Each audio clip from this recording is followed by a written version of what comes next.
Welcome to Candid Africa, truthful and unapologetic.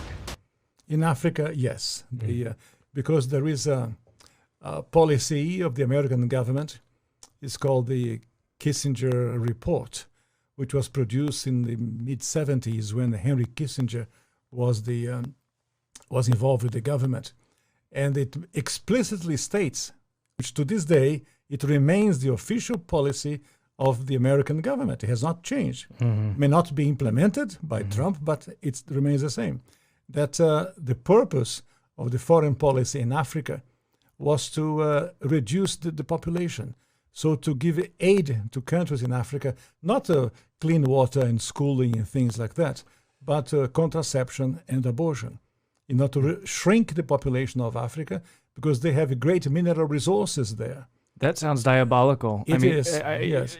That sounds like something conceived in the mind of Margaret Sanger. Yeah, definitely.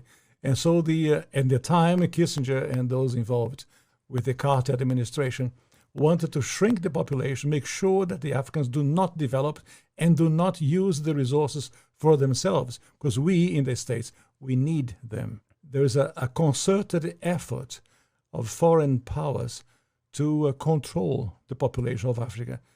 Africa is a huge continent, could feed thousands of more people, but the policies of the West, especially in Europe. For example, between 1990 and the year 2000, the United States, Canada, and Europe contributed about $6 billion in contraceptives, not to help the people, not to give clean water, clean food.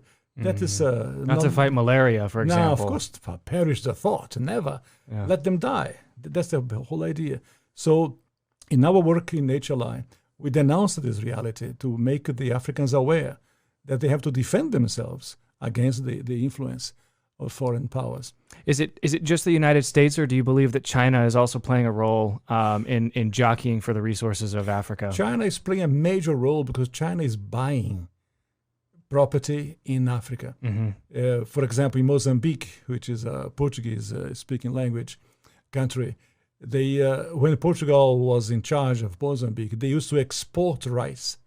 Now they are importing rice from China because they cannot produce. The socialism has wrecked the production of rice.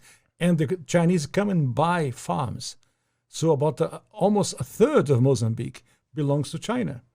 So I was in other countries of Africa. It's the same reality in South Africa.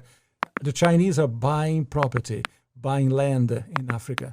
And they send their own workers, the Chinese workers. They don't employ people of the place. They send their own workers to populate and to live in the place. Did you like or hate what you heard? Let us know in the comments below.